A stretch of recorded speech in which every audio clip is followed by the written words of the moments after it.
Hello buyers, what happens if you're interested in purchasing a property with a tenant already in place?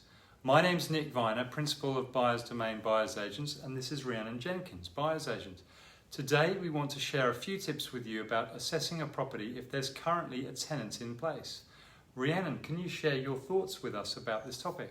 Sure, Nick. It is not uncommon for owners to sell their property with a tenant still in place under a fixed term lease.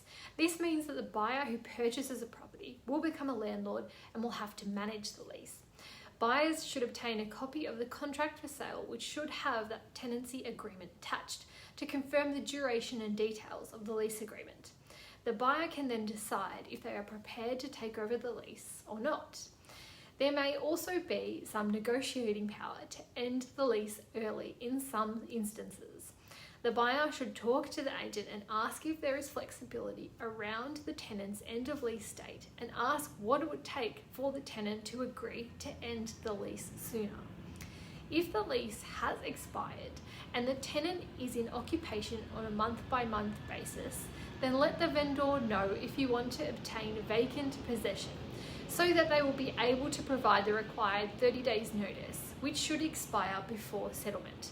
Otherwise, if no notice is given and you decide you want vacant possession after settlement, you will need to give 90 days notice.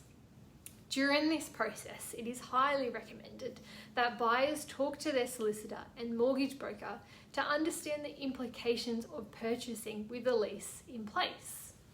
Thanks, Rhiannon. That's really useful information, and I think it highlights that there's a big difference between giving a 30-day notice and giving a 90-day notice. So buyers should really be informed and get the advice as well from their solicitors.